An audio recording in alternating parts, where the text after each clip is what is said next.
acá la gente está preocupada por el gran hermano, por si el presidente de la calle tiene casco, si se divorció, no sé qué hace. Eso es un tema que a nadie le importa, a nadie le sirve. No suma nada eso, no interesa nada. Yo el otro día iba por la avenida Larrañaga y venían dos policías de la Republicana a caballo. Iban paseando.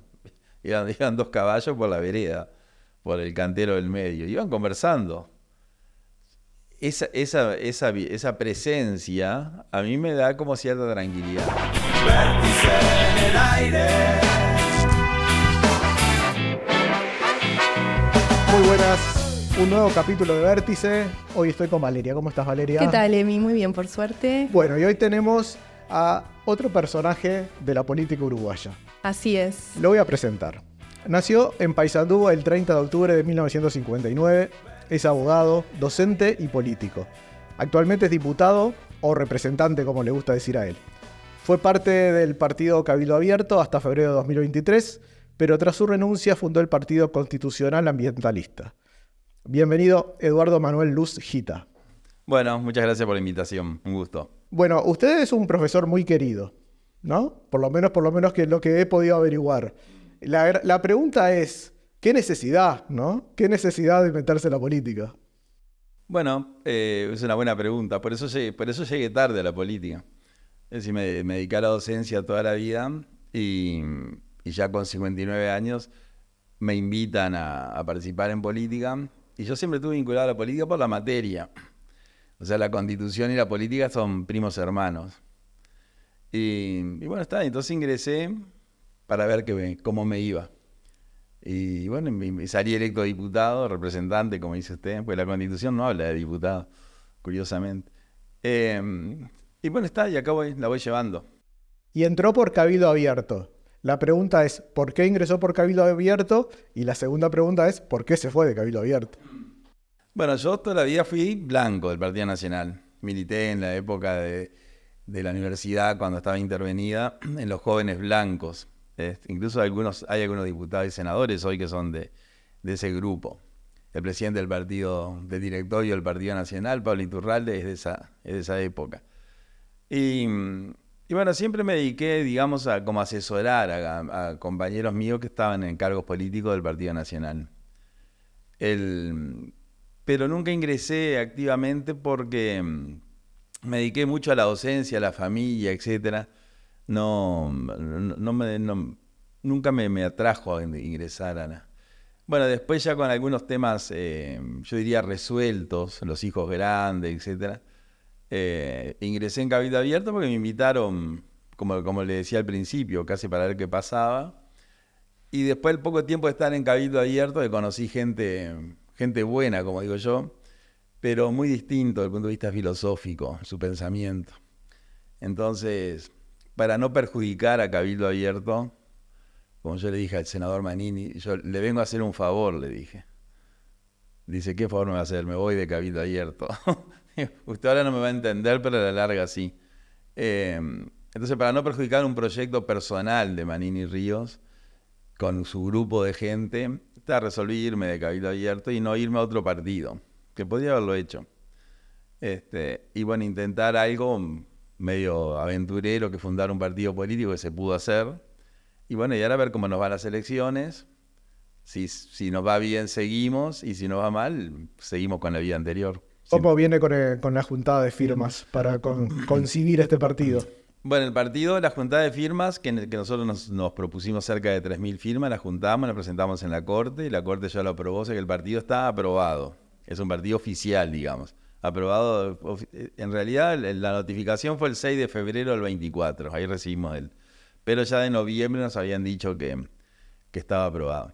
Y ahora empezamos la segunda etapa, que es muy complicada, es un trabajo tremendo, que es procurar 1.000 firmas más para constituir las convenciones del partido, que es un trámite que los partidos grandes lo tienen resuelto, a nosotros nos da mucho trabajo, pero las conseguimos. Cerramos el lunes próximo, ya no recibimos más firmas. Entonces eso nos va a permitir armar las listas a la Convención Nacional y a las convenciones departamentales en 8 o 9 departamentos que vamos a comparecer. Y ahí vamos a las elecciones de junio. Y ahí tenemos otro problema más grave, que es cómo hacemos llegar las listas nuestras a los circuitos. Porque la Corte Electoral tiene casi 8.000 circuitos y si una persona nos quiere votar pero no está el papel, no nos puede votar. Entonces eso es algo a resolver.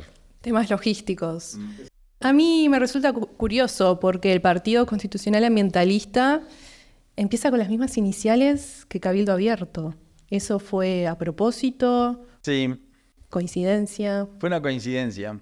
Después que lo habíamos formado, alguien puso las siglas y nos dimos cuenta. ¿Coincidencia? Coincidencia absoluta, sí. O sea, fue un hecho fortuito. Ahora, usted se fue de Cabildo Abierto, sin embargo, no renunció a la banca. No. ¿Cuál es el motivo? Yo había renunciado a la banca un año antes. En un incidente, en una conversación que yo tuve con un militante de Cabildo Abierto. La conversación fue grabada y yo hice unos comentarios, para mí inapropiados, pero los hice. Entonces a raíz de ese comentario, que Cabildo había mucha gente represora, etcétera, etcétera, que se lo dije en esa conversación, comparecí ante yo diría el directorio de Cabildo Abierto en la calle Constituyente y Jackson, una tardecita que pedí una reunión y le presenté la renuncia al partido y a la banca. Me dijeron que no, que ese comentario había sido hecho en determinadas circunstancias que hasta se justificaba que lo hubiera hecho. Pero bueno, ese incidente pasó. Y después cuando resolví retirarme, ya en forma indeclinable, digamos, no ofrecer la renuncia como en la primera vez, el tema de la banca es un tema que no está resuelto en el derecho. Tiene un tema jurídico y un tema ético. Jurídicamente la Corte Electoral dice que no es competencia de la Corte resolver de quién es la banca, que se le ha preguntado muchas veces con distintas integraciones y la Corte nunca tomó partido. Y no hay una norma escrita que diga cuál es la solución. Cuando no tiene norma escrita, como no hay nada que no tenga una solución jurídica, usted tiene que ir a alguna norma supletoria. Un vacío legal. Un vacío legal, una laguna. Y bueno, cuando no hay norma escrita, uno tiene que ir a la doctrina, a la jurisprudencia, es decir, a las otras fuentes del derecho que resuelven el tema. Y bueno, y las otras fuentes del derecho prácticamente, no digo que sea unánime, pero casi por unanimidad sostienen que la banca es del legislador. Y bueno, entonces yo con ese tema, argumento jurídico. El argumento ético, que también pesa, es que yo salí electo diputado con una lista propia. Es decir, nunca voy a saber si la gente me votó a mí o me votó a mí por estar con Manini. Eso no tiene respuesta. Pero hay muchos legisladores, yo diría más de la mitad de la Cámara, y yo diría las 2/3 partes del Senado, que nadie los votó.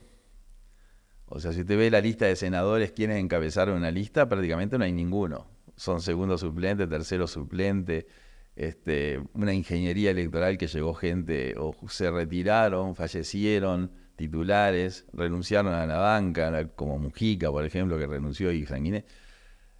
Eso es una realidad. Hoy la Cámara está integrada por mucha gente que no encabezó ninguna lista. Yo al menos encabecé una lista propia y fue la segunda lista más votada de Cabildo Abierto en el Uruguay. Entonces yo tengo cierta legitimidad para creer que los votos los conseguí yo, porque había muchas listas que sacaron menos votos. Por esa explicación continué en la banca. Igual yo quisiera realizar un comentario al respecto, y es que Cabildo Abierto fue un fenómeno en la campaña pasada, en la campaña electoral. ¿No se podría interpretar como que usted utilizó ese fenómeno para ser legislador y posteriormente retirarse del partido?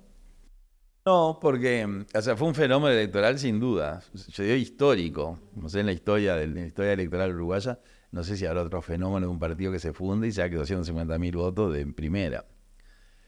Yo no lo utilicé al partido porque lo mío fue tan fortuito en la Diputación. O sea, fue tan impensada que no.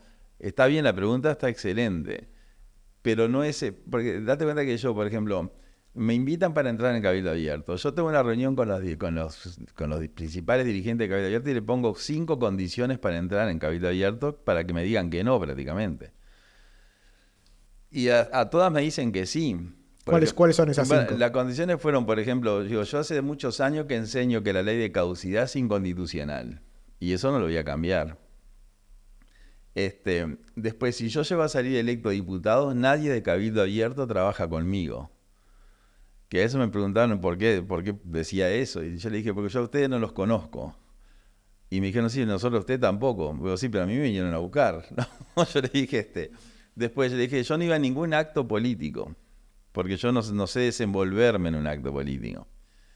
Que yo no ponía dinero para el partido. Y que si yo tenía una actividad personal o docente, no iba a dejar de hacerla por participar. Es decir, que yo prácticamente le puse condiciones para que me dijeran que no. Bueno, miren, esas condiciones no. Y a todas me dijeron que sí. Incluso más, el acto de cierre de Cabildo Abierto, que me acuerdo que fue un martes. ¿Por qué me acuerdo? Pues no, fue un lunes. ¿Por qué me acuerdo que fue un lunes? Porque yo los martes doy clase en Salto. Y yo esa noche me fui porque tenía que dar una clase en Salto. Ni siquiera participé en el acto final. Y después cuando salí diputado, representante, no hay nadie de Cabildo Abierto que haya trabajado conmigo. O sea que yo no lo usé al partido. Yo creo que fue un acuerdo entre el cual a las dos partes les servía. Y yo tengo la conciencia muy tranquila en ese aspecto, de que yo no utilicé a nadie del partido. Que yo diga, en realidad, que está mal que lo diga, pero yo no utilicé ni siquiera... Por ejemplo, yo hice una gran campaña contra el tren de UPM y contra la planta de UPM y me moví enormemente, así, con mucho sacrificio, pero con mucho gusto. De lo que estoy más orgulloso que hice en mi vida como abogado fue haber hecho eso. En Durazno y Florida, y Canelones. Sin embargo, yo salí electo por Montevideo, o sea que si había alguien en Durazno y Florida y Canelones que me pudiera haber votado y decía, mira, Lu está utilizando lo que hizo por UPM para radicarse a la política, ni siquiera eso, porque nadie me podía votar, porque yo no tenía lista en esos departamentos. Después yo ni siquiera me voté a mí mismo, ni mis hijos, ni mi familia, nadie, porque nosotros vivimos en el Pinar. Y cuando yo entré en política, faltaban 20 días para las elecciones. La Corte Electoral estaba cerrada para hacer traslado de credencial. Entonces yo salí diputado por Montevideo viviendo en... Es decir, que yo prácticamente, para redondear, yo no hice nada por salir diputado. Una cosa así. Pero salí. ¿Qué sistema ideológico tiene su partido? Bueno, nosotros tenemos filosofía política. Esa es la base. Es decir, medio para redondear es así. En el mundo existen muchas ideologías. Las ideologías son todas válidas. Uno puede estar de acuerdo o no. Algunas son mejores y otras peores. En el siglo pasado, en el siglo XX, sobrevivieron dos ideologías grandes, básicamente dos grandes ideologías, que vienen a ser, yo diría, la llamada izquierda o el socialismo y el liberalismo o el capitalismo. El liberalismo es una filosofía de vida. El capitalismo es un sistema económico. A la izquierda le pasa lo mismo. La izquierda es como una filosofía de vida y el socialismo es un sistema. Ese enfrentamiento que tuvieron durante el siglo XX los dos, uno fue derrotado, digamos, absolutamente, que fue el socialismo. Aparecieron corrientes intermedias que es la socialdemocracia, que es un socialismo con algunos tintes de liberalismo. Pero en ese enfrentamiento del capitalismo con el socialismo, el capitalismo lo derrotó porque no hay países socialistas prácticamente en el planeta hoy. Entonces el capitalismo quedó solo, sin nadie que le haga frente.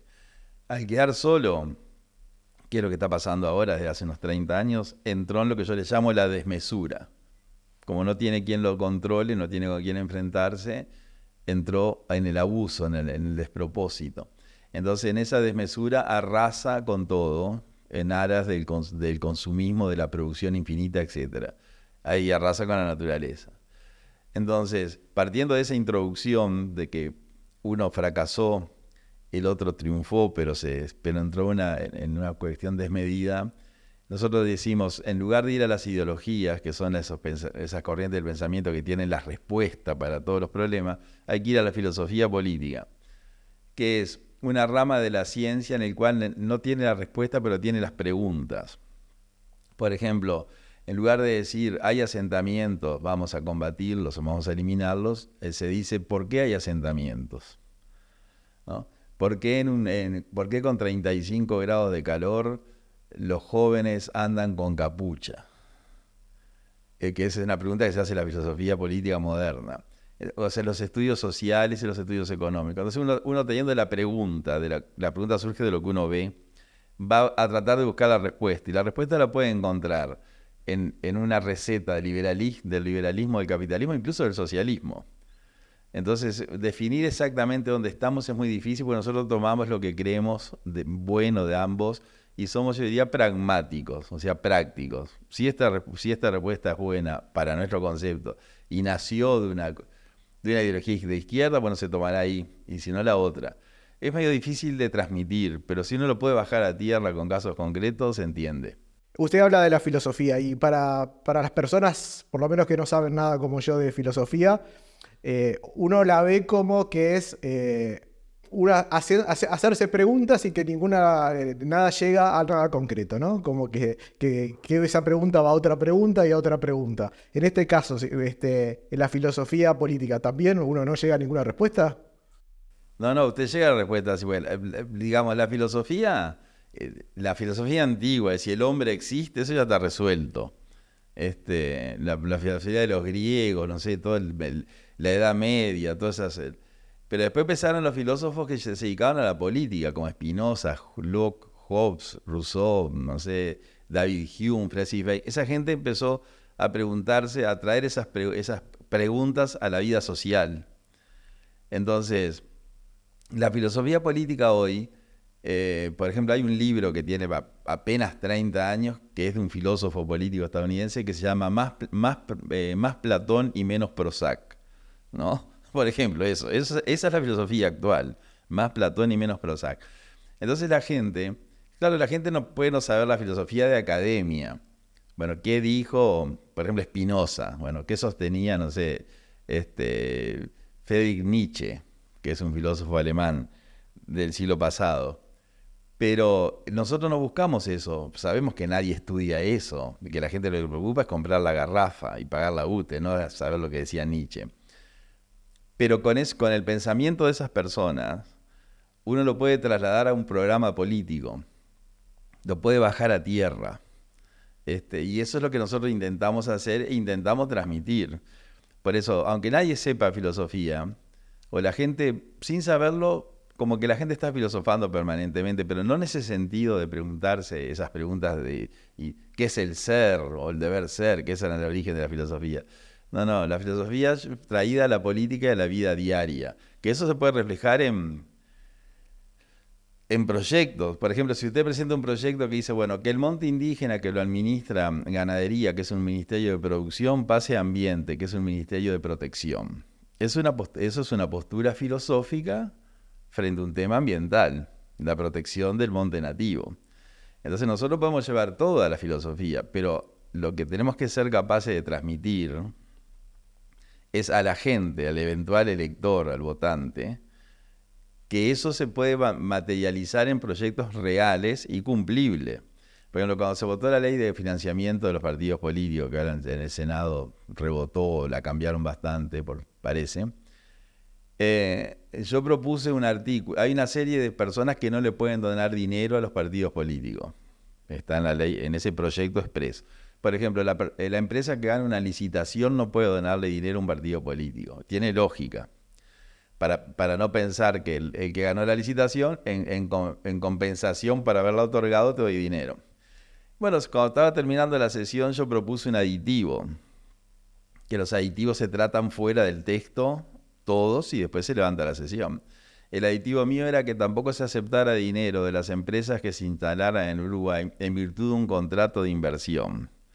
Por ejemplo, UPM, Montes del Plata, el puerto, toda esa gente, los aeropuertos, que se les otorga un negocio y ellos no pagan ni un impuesto excepto el BPS, porque los exoneran de todo. Entonces yo dije, este artículo se va a votar por unanimidad. Pensé, son 99 el 99, porque tiene lógica que uno no acepte dinero de una empresa que es muy favorecida. Sin embargo, el único voto a favor fue el mío. Todos votaban en contra. Entonces, si yo eso lo llevo a una perspectiva filosófica, yo digo, los partidos políticos en Uruguay, sin excepción,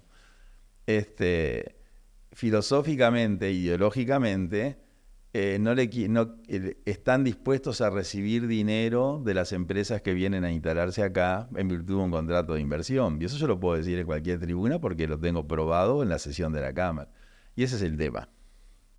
Todos los partidos, es decir, usted dice en definitiva que todos los partidos cometen, si se quiere, ese tipo de, no sé si llamarlo fraudulento, pero un poco así, ¿no? Es decir, le dan cosas a cargo de un beneficio. Es decir, usted está diciendo que todos los partidos que han estado en el poder, bueno, creo que un poco pasa con esto último, ¿no? Que tampoco han votado también la ley esta de las intendencias departamentales también, ¿no?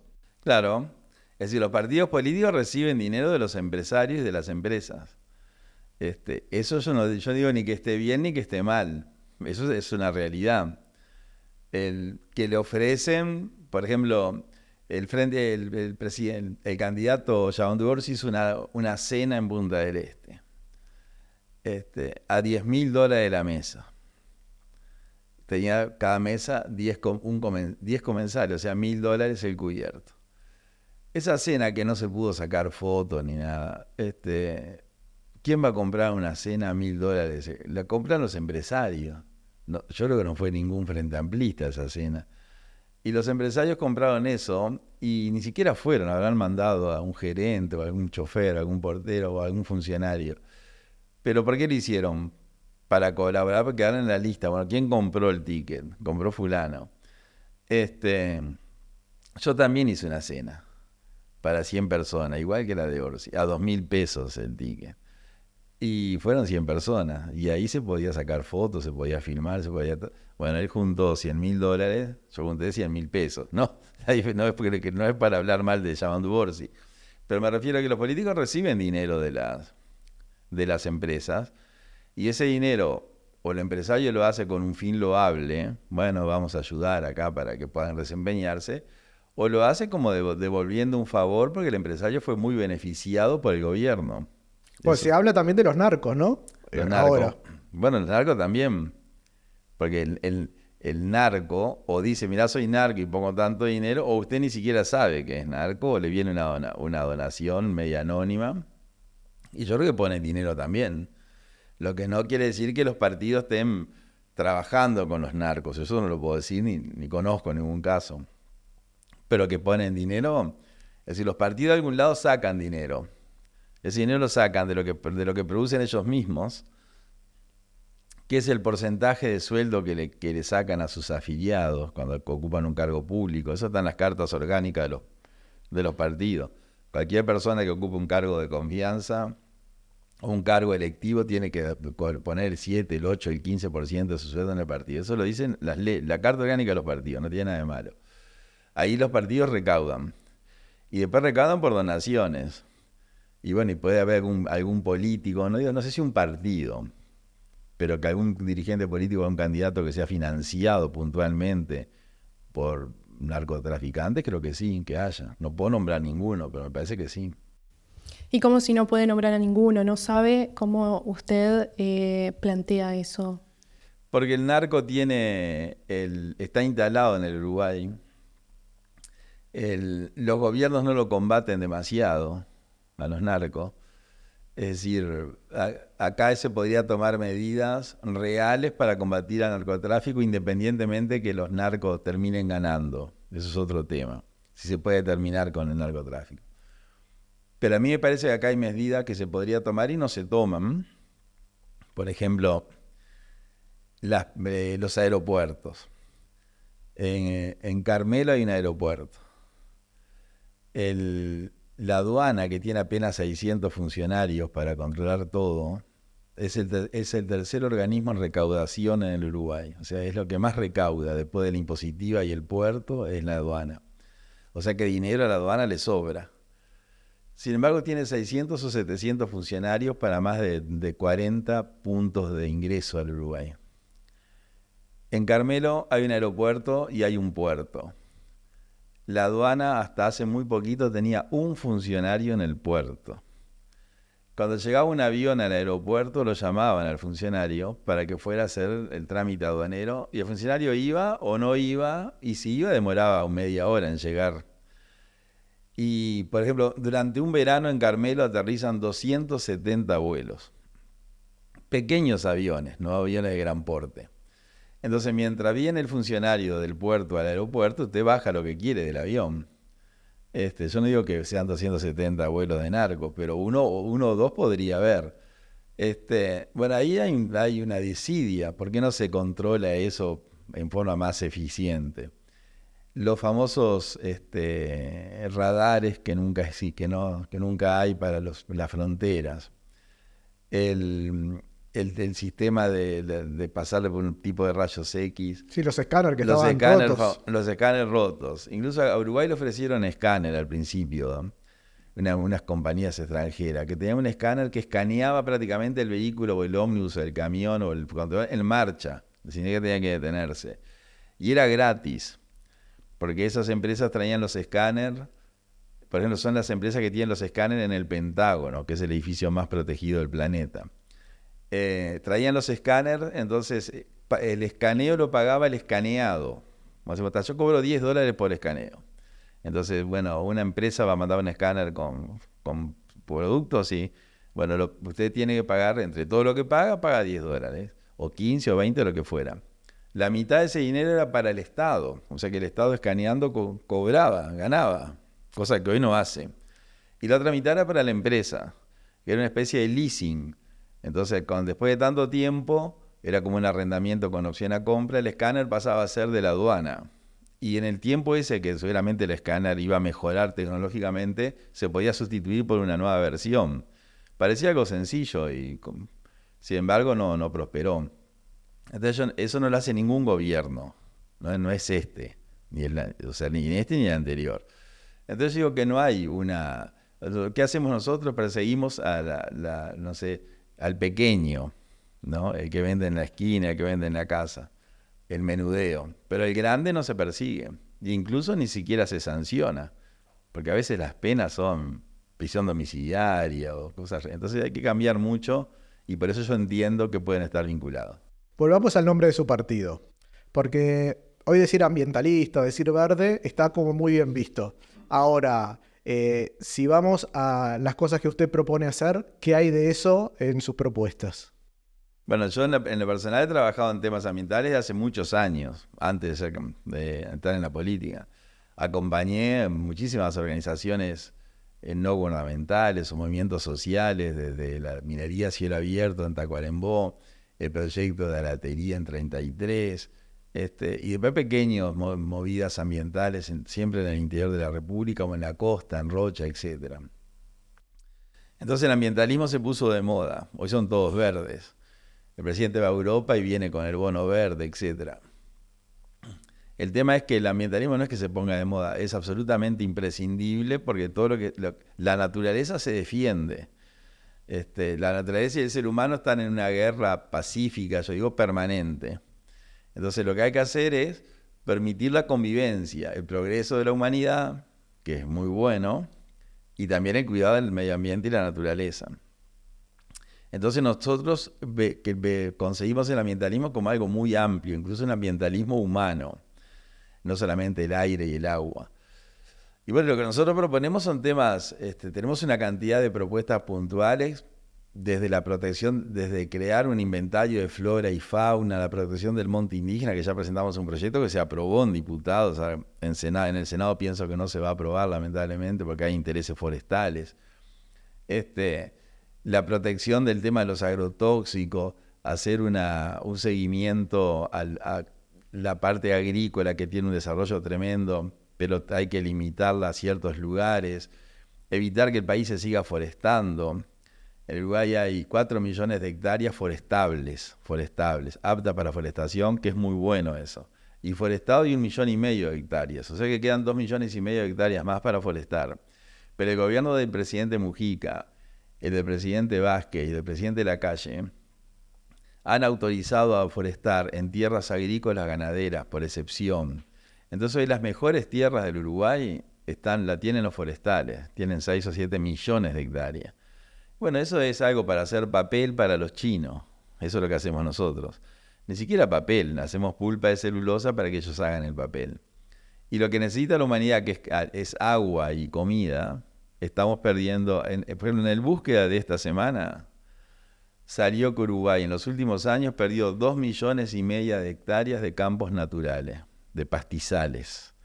¿No? Es un informe tremendo, a raíz de que una empresa japonesa, que es la tercera planta de celulosa del mundo, en un negocio de $300 millones que lo pagó al contado, compró 42.000 hectáreas de campo en el Uruguay, forestadas y a forestar en Tacuarembó y Rivera, autorizada por un decreto del Poder Ejecutivo de abril de este año. Entonces lo que nosotros, el mensaje nuestro es que eso hay que pararlo. Que pueden forestar en tierras aptas para forestación, que son 2,5 millones de hectáreas, pero de pronto les queda lejos de la planta y tienen que pagar flete y no quieren. Entonces, por ejemplo, el presidente Mujica le dio a Montes del Plata, en Colonia. O sea, lo que se ha hecho acá ha sido un atentado. Pues esa gente debería estar presa. Lo que pasa es que acá no pasa. Uruguay no tiene delitos ambientales. Es el único país del mundo en el cual no hay delitos ambientales. Nosotros presentamos un proyecto de delitos ambientales que se va a aprobar en diputado, para que ustedes se hagan una idea. El proyecto se va a aprobar en diputado. Vamos a tener delitos ambientales, pero ¿dónde? En las áreas protegidas. O sea, usted puede cometer un delito en un área protegida. ¿Qué es un área protegida? Es un territorio de la República que el gobierno uruguayo, el Ministerio de Ambiente, lo decreta así. Vamos a proteger la naturaleza. Las áreas protegidas en Uruguay es el 0,08% del territorio nacional. El Cabo Polonio, la Quebrada de los Cuervos, el Monte de Queguay, el Paso Centurión, son temas así bien puntuales. O sea que usted fuera al área protegida puede no haber delitos. El corte del monte indígena, se calcula que se corta 1 millón de toneladas por año. La ley autorizaría 200.000, pero no hay control. Entonces un camión va y trae un viaje de monte indígena. Nadie lo para. Como al quinto, sexto, séptimo viaje, alguien lo para. Del Ministerio de Transporte, que están haciendo inspección, y que presenta el permiso con el cual hizo 8 viajes ya, y que nadie se lo... Entonces hay una desidia. O sea que proyectos, podía estar hasta mañana diciéndole que los vamos a presentar ahora a partir del mes de junio, vamos a empezar a anunciarlo. Y es todo lo que nosotros decimos comprobable. Ahora, nosotros queremos también que la industria y el comercio funcionen, o sea, no somos ecologistas, porque el ecologista, que es muy bueno también, es aquella persona que no permite prácticamente nada.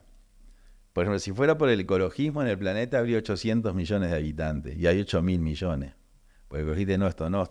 El ambientalista es el que permite la convivencia entre la naturaleza y el progreso.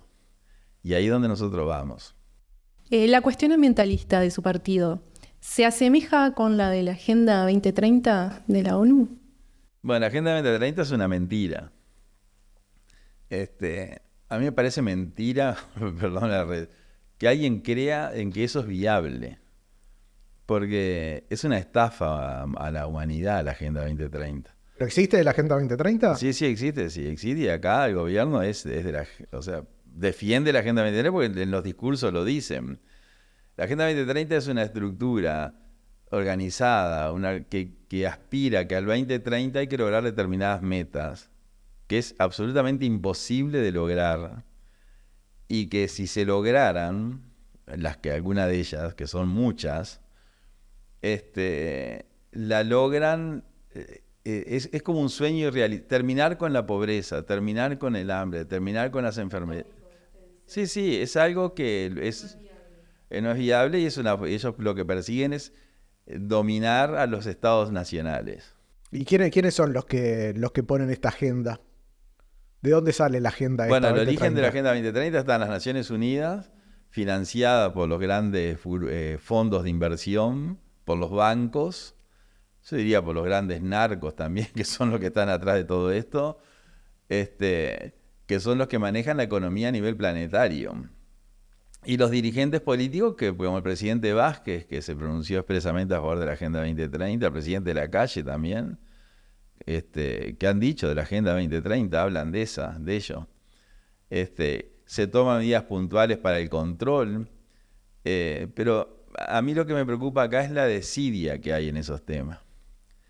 no quiero que la gente me interprete mal, pero acá la gente está preocupada por el gran hermano, por si el presidente de la calle tiene casco, si se divorció, no sé qué hace, eso es un tema que a nadie le importa, a nadie le sirve, no suma nada eso, no interesa nada.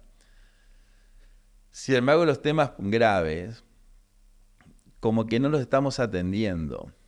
Y eso es lo que a nosotros nos motiva a plantearlos. Por ejemplo, no quiero ser reiterativo con el TUPM ni nada por el estilo, pero lo pongo por ejemplo. Fue un ministro el otro día y le dice, bueno, ¿cuánto costó el tren de UPM? 2.996 millones de dólares. Bueno, pero lo habían tasado en 1.000. Bueno, pero una obra de este tamaño, dice un ministro, 1.000 millones de dólares es como un error admisible. Bueno, ese ministro no puede estar un día más en el gobierno. Además le erraron por 2.000, no por 1.000. ¿Eh? Le erraron por 2.000. Pero me entiende que eso que dijo un ministro es gravísimo. Decir, bueno, 1.000 millones más o menos. 1.000 millones más o menos resuelve todos los problemas del Uruguay. Entonces los políticos declaran eso y nadie reacciona, nadie dice nada, ¿no? Como que hay una indiferencia en el propio sistema político. Ahora, ¿y por qué todos los políticos están de acuerdo con esta agenda? ¿Por qué la llevan a cabo todos, sea de la derecha o de la izquierda? Porque se benefician. Porque si usted está de acuerdo con la agenda lo financia. Le financia la campaña, le financia todo. Y además el político, yo no digo todos los políticos porque no hay que generalizar, pero la persona que está en política... yo tengo la duda si prioriza el interés personal al general. Yo creo que prioriza el interés personal antes que el interés general. Y dice, ¿y usted está en política? Sí, yo estoy en política también. Pero usted puede hacer política guiado por el desinterés personal. ¿Y cómo demuestra el desinterés personal? Bueno, en la forma que actúa. O sea, si usted se despoja del desinterés personal en aras del interés general, y eso lo demuestra con la actitud que tiene en el Parlamento, en su actividad política, usted está legitimado para decir, bueno, yo priorizo el interés general al interés particular. Ahora, ¿en qué se beneficia personalmente, por ejemplo, por ejercer esta Agenda 2030? Y bueno, se beneficia económicamente. Es decir, personalmente, es decir, en sus propias arcas, digamos. Sí, después le financia la campaña. Y no es que, por lo menos en la teoría, uno tiene que decir su patrimonio antes y después de que termine un cargo, así que supuestamente no debería poder enriquecerse. Usted tiene que declarar su patrimonio cada 2 años, de acuerdo al cargo que ocupe. Después ese patrimonio se hace público o no, porque de las 10.000 personas que declaran el patrimonio, la obligación de hacerlo público es de apenas 30 o 40, el resto sigue siendo secreto. Yo declaré mi patrimonio cuando ingresé. A los 2 años hice otra declaración.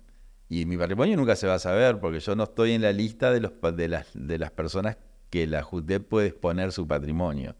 O sea, el patrimonio del político se abre si hay una denuncia judicial, si no sigue siendo secreto. Eso por un lado. Segundo, cuando usted recibe financiación, bueno, usted la gasta en campaña, la gasta en gastos para seguir haciendo la política, en organización de eventos, o sea que el dinero entra y lo gasta. No se lo quedó, se lo gastó, pero le permite a usted seguir en el cargo. Y después ese dinero lo puede fácilmente desviar a terceras personas, familiares, sociedades anónimas, grupos de inversión, cuentas en el extranjero. Dinero que ni siquiera... Incluso a veces yo he dicho que algunas personas que pueden recibir dinero, ni siquiera después lo pueden, un poco diciendo con usted, lo pueden exponer, porque dice, pero ¿cómo hizo ¿no? Acá, por ejemplo, hay gente que estuvo en política en el gobierno anterior, en secretarías, que se retiraron y compraron casas en Punta del Este de cientos de miles de dólares y compraron los terrenos de al lado para no tener vecinos. Bueno, entonces digo, pero esa persona sí era secretario de la presidencia. ¿Cómo pudo obtener, no sé, casi $1 millón de dólares? Entonces, eso es así. Pero eso digamos, no se investiga, no se persigue. Entonces, yo creo que la Agenda 2030 es van a un gobierno mundial. Le pongo un ejemplo, que incluso ahora cuando venía para acá venía pensando eso. ¿Cómo puede ser que todavía yo no tenga esa respuesta a lo que le voy a plantear ahora? Hay una intención de crear un sistema sanitario internacional. El reglamento, que existe desde hace muchos años, el Reglamento Sanitario Internacional. Es una invención de la Organización Mundial de la Salud que para proteger a la humanidad de las grandes enfermedades o de las epidemias, de lo que fuera, busca una política común para que todo el mundo tenga una defensa. Ese Reglamento Sanitario Internacional que existe desde hace muchos años, más o menos ha funcionado, yo diría, medio democráticamente. Ahora eso avanzó y quieren no solamente funcionar como venía funcionando, sino que la Organización Mundial de la Salud tenga competencia sobre los gobiernos nacionales para resolver cómo se tratan las enfermedades en cada país. No como hasta ahora, que es recomendar. Bueno, la organización recomienda la vacunación. Después el país vacuna o no. Esto es un avance. El 28 de mayo, ahora, mañana, hay una reunión en Ginebra donde esto se va a decidir. El Uruguay tiene una posición sobre eso. O sea, va a tomar una postura, si lo acepta o no lo acepta. A Uruguay lo representó Brasil, no se representó a sí mismo. Brasil tomó la posta de liderar, de representar a varios países durante el gobierno de Bolsonaro y después con Lula, que era absolutamente distinto. Entonces yo en abril, en la Comisión de Derechos Humanos, propuse que se invitara a la ministra de Salud Pública y a Relaciones Exteriores a que nos expliquen cuál va a ser la posición de Uruguay en esa reunión del 28 de mayo, porque yo quiero saber qué Uruguay va a hacer. ¿Qué va a hacer Uruguay? Todos queremos saber. Bueno, todavía no me contestaron, ni siquiera si van a venir. Ese es un problema del poder legislativo, no de ellos. O sea, ahí la Secretaría de la Comisión de Derechos Humanos debería insistirle. Bueno, mire, la comisión está...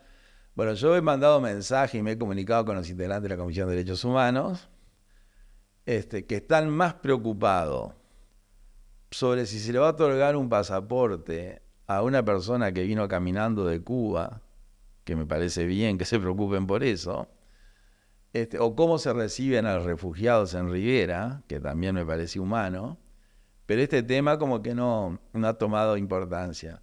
Entonces yo ahora el lunes voy a insistir nuevamente en que por sí o por no que nos digan algo. Entonces si nos dicen no, bueno, vengan al plenario de la Cámara, llamaremos una interpelación, no sé, una comisión general que vengan a explicar si no quieren ir a una comisión. Pero eso que es un tema muy importante, súper importante, yo diría de los más importantes, no tiene ninguna repercusión, porque lo importante es si Romina Celeste inventó o no inventó lo de Orsi, que ya se sabía de entrada que era mentira. Y todos los programas giran alrededor de si la prisión tiene que ser domiciliaria o tiene que tener prisión efectiva, si la fiscalía, si una fiscal acosó a otra, todas cosas superficiales, absolutamente menores, intrascendentes, que a nadie le interesa, que no mueven la aguja, que no cambian la vida de nadie. Pero eso es lo que ocupa la información. Y los temas puntuales no se tratan. Tema seguridad. Quiero dar un vuelco en ese sentido. Usted ha propuesto con su guía meses anteriores allanamientos nocturnos, puede ser, patrullaje mixto entre policías y militares. ¿En qué quedó ese proyecto? En nada. El allanamiento nocturno es una ley es un proyecto de ley interpretativo de la Constitución, no una reforma constitucional. Bien. Que se puede aprobar por mayoría simple, pero no hay voluntad de aprobarlo. Es un muy buen proyecto en el cual a un artículo de la Constitución que prohíbe el allanamiento nocturno, nosotros le damos una lectura con la visión del 2024. Ese texto es de 1830. Entonces lo que hacíamos en ese proyecto era definir lo que era hogar, que por ahí se está prohibido. El hogar es sagrado. Pero acá se puede hacer un allanamiento nocturno, no hay ningún problema, porque esto no es un hogar, ¿no? Entonces, de los miles de inmuebles que hay en el Uruguay, hay más o menos la mitad que no pueden tener objeto de allanamiento, los otros sí, pues son shopping, teatro, canchas de fútbol, campo, ahí se puede hacer lo que no sea. Entonces definíamos eso. Bueno, esto es hogar. En todo lo otro se puede entrar sin problema. Lo que es hogar se puede entrar en determinadas circunstancias. Ese proyecto se presentó, se trata este miércoles en la Comisión de Constitución y Código, está en el orden del día. Tal vez se apruebe, no sé, pero como está la reforma constitucional aprobada ya, y hay tiene más lobby ese proyecto que se va a plebiscitar, creo que el proyecto nuestro no va a prosperar. ¿Pero el Partido Nacional no estaba de acuerdo también en eso? Digo, porque usted Sí. dice que no tiene los votos. Bueno, yo lo que digo es que cuando nosotros presentamos el proyecto interpretativo con su vía, el Partido Nacional paralelamente inicia una campaña para reformar directamente la Constitución y presentaba un proyecto de reforma constitucional. Nosotros no reformábamos la Constitución, interpretábamos un artículo. Ese proyecto de reforma constitucional ya tiene el visto bueno de la Corte Electoral, o sea que se va a plebiscitar en octubre, sí o sí. Entonces, ante la oferta de modificar la Constitución en octubre, queda como incompatible un proyecto de ley que interprete el mismo artículo, porque no tiene sentido interpretar un artículo que se va a reformar. Entonces creo que no se va a votar por eso. Y respecto al patrullaje mixto entre Y el militares y patrullaje, policía, sí. ¿eso no le parece inconstitucional? No, a mí me parece que no, porque mira, primero hay un artículo en la Constitución, el 168.1, que habla de las competencias del Poder Ejecutivo, que dice que es competencia del Poder Ejecutivo la seguridad en lo exterior e interior. O sea que ahí tiene la competencia del Poder Ejecutivo. Después hay una ley de la época del presidente Vázquez, que se llama la Ley de Defensa Nacional. Esa ley dice cuál es la competencia de las Fuerzas Armadas. Entonces dice una cantidad de cosas y en un artículo dice que también que las Fuerzas Armadas pueden ser llamadas a desempeñar cualquier otra función de las no dichas, siempre y cuando ese llamado no sea incompatible con su naturaleza.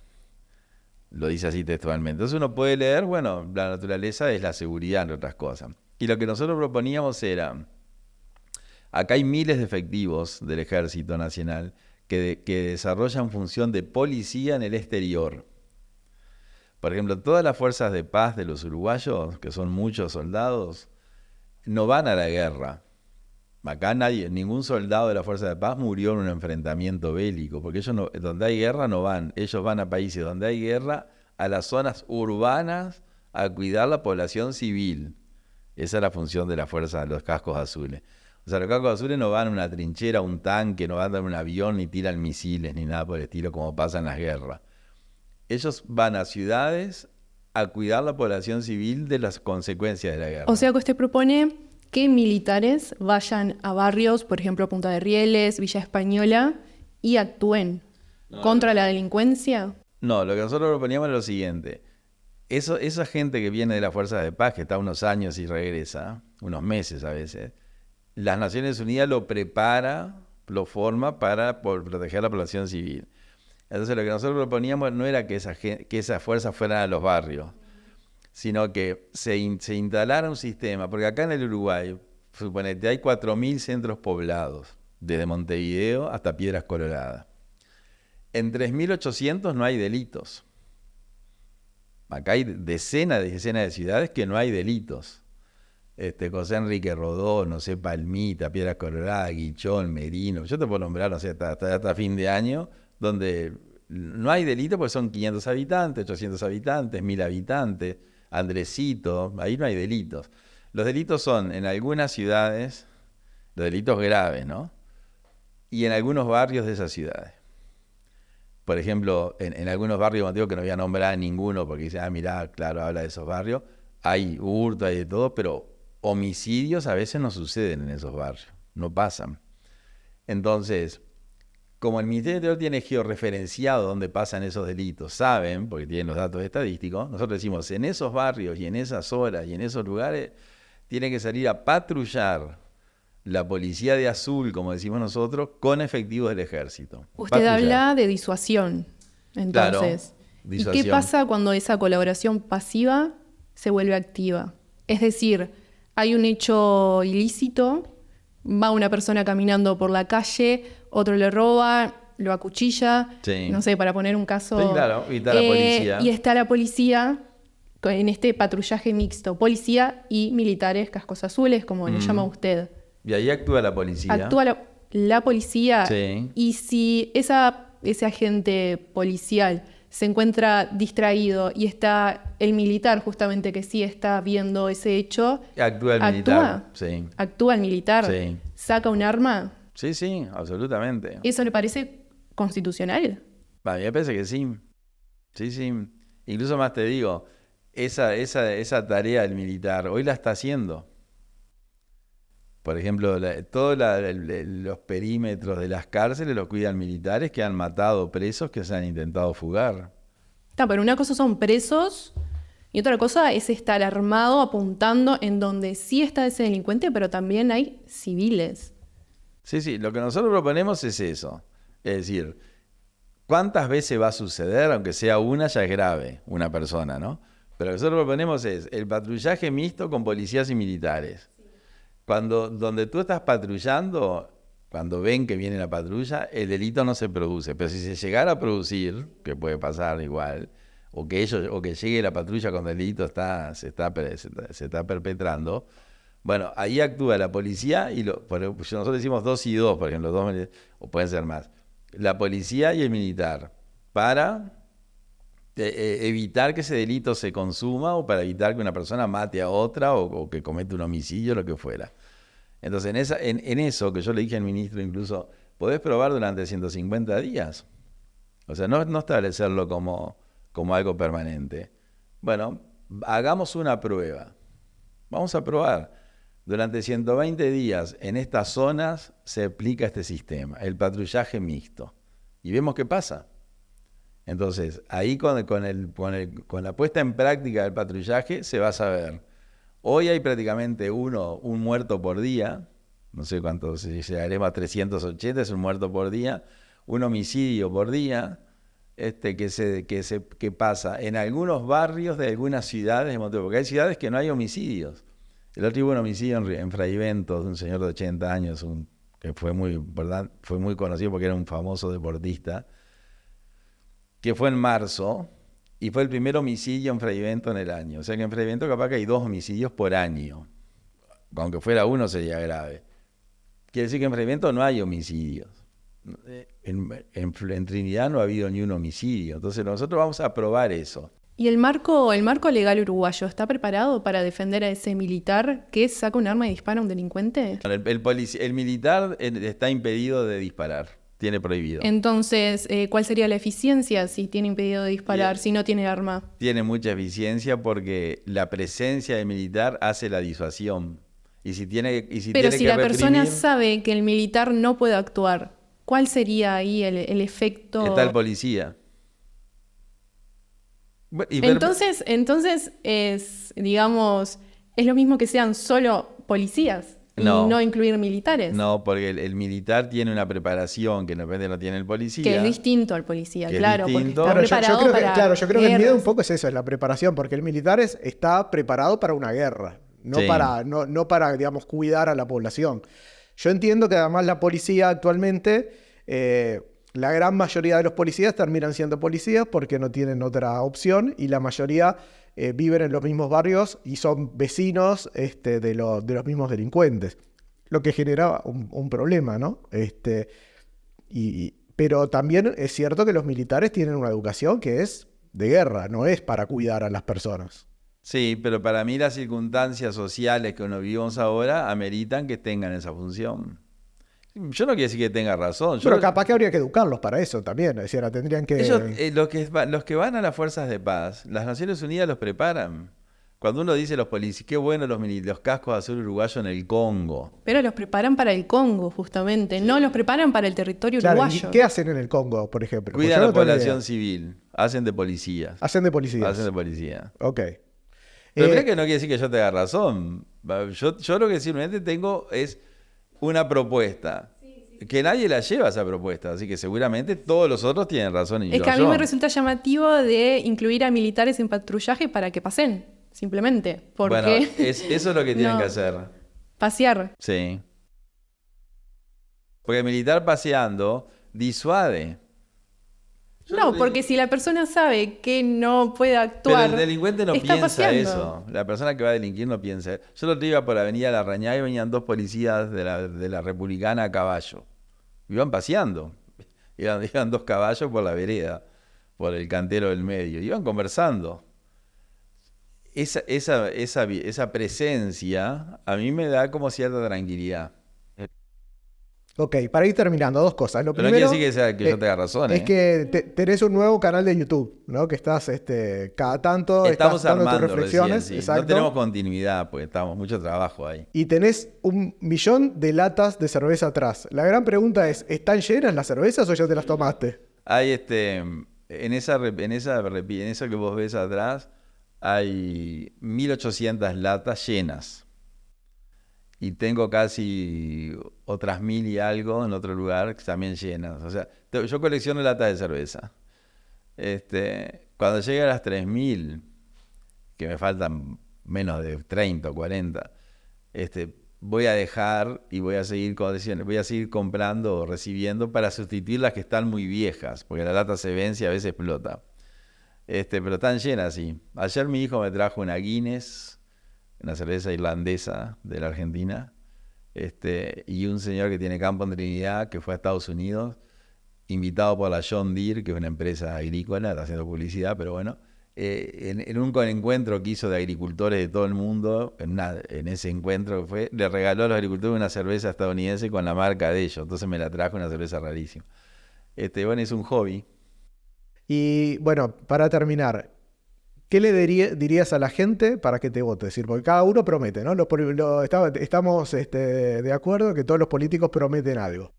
Siempre es más fácil prometer cuando no tenés chance de llegar al poder también, Claro, ¿no? en caso mío. Es mucho más fácil. Sí. Pero bueno, ¿qué le prometerías porque por lo que has dicho también, vos ya dentro de Cabildo Abierto has trabajado fuerte. ¿En qué seguirías trabajando o en qué te comprometes a trabajar si te eligen? ¿Qué vas para diputado? ¿Vas para todo? ¿Diputado, senador y Sí, presidente? voy al Parlamento. Ok. Y bueno, y la propuesta es lo siguiente, lo que estos gobiernos demostraron, los dos últimos periodos de gobierno, lo que nos demostraron es que el Uruguay el Uruguay lo que tiene es dinero. O sea, acá plata hay porque se hacen tremenda cantidad de obras que lo pagamos nosotros. Entonces, como la plata está, porque no puedes decir que no está, porque la plata está, hay que ir a lo que el Uruguay no ha podido arreglar, que es la pobreza infantil. Que no puede ser que haya tanta pobreza infantil en un país rico como es el Uruguay. Los asentamientos que tienen que ver directamente en parte con la pobreza infantil. Eso a corto plazo, hay que atacarlo ya. La desocupación, que estamos en un índice bajo, pero hay todavía, se resuelve automáticamente si uno resuelve los asentamientos. Porque para eliminar los asentamientos la gente ingresa ahí a trabajar. Y después eso es a cortísimo plazo ya. Se puede hacer en un periodo de gobierno, se puede hacer perfectamente. Y después lo que hay que hacer es, ya a largo plazo, que llegue una generación, el tema de la educación y la formación de las personas. Hay que entrarle a eso, porque el mundo nuevo exige, o sea, el mundo cambió y las personas tienen que tener otra formación, me parece. El Uruguay se ha quedado en ese aspecto. Entonces, atacando la educación y atacando la pobreza, y la pobreza infantil sobre todo, todas las otras cosas que son de una sociedad se arreglan prácticamente solas.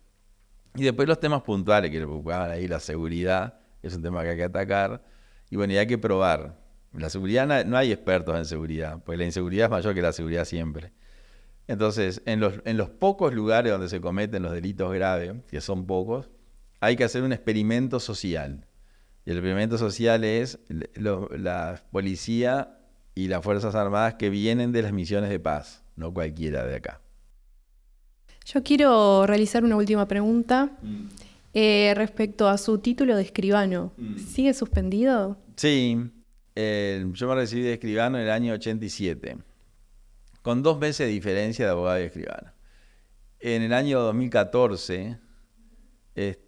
a raíz de una actuación notarial en que participé yo y otros escribanos, la Corte suspendió a todos los que habíamos trabajado ahí A mí me suspendió, la suspensión mía viene a raíz de que yo tenía que presentar mis protocolos, que no los había presentado en fecha, y había unas denuncias que se habían realizado contra 2 o 3 escribanos, uno de ellos yo.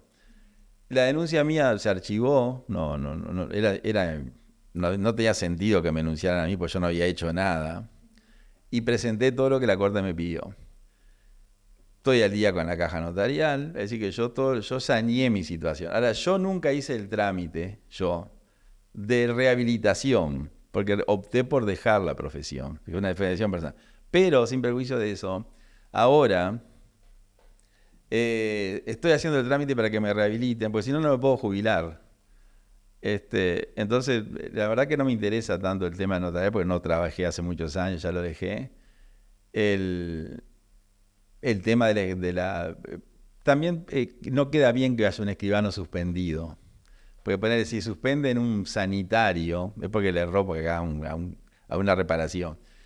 Pero el escribano está asociado a la buena fe, a la transparencia de los negocios. Es lo que caracteriza al escribano. Entonces, que una persona sea escribano suspendido es un mal mensaje. O sea, no tiene sentido que una persona como yo, que no hay razón para que esté suspendido, siga suspendido cuando lo puedo resolver simplemente diciendo, mire, como ya hice todo lo que me pidieron hace 7 años, rehabilítenme.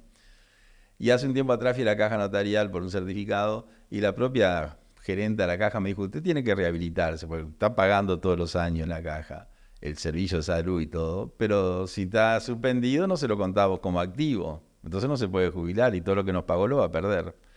Entonces ahora estoy en ese trámite. Lo estoy haciendo ahora estos días justamente para no seguir con eso y sobre todo por la jubilación. El tema de estar suspendido a mí no me cambia nada. La pregunta tuya me parece macanuda, me viene bien incluso. En lo personal no me afecta en nada, pero sí en la jubilación. Muchísimas gracias, Eduardo, por haber venido. Muchas gracias. Bueno, gracias a ustedes. Bueno, nosotros nos vemos en el próximo programa. Seguimos con la música de Vértice. Gracias. Vértice en el aire.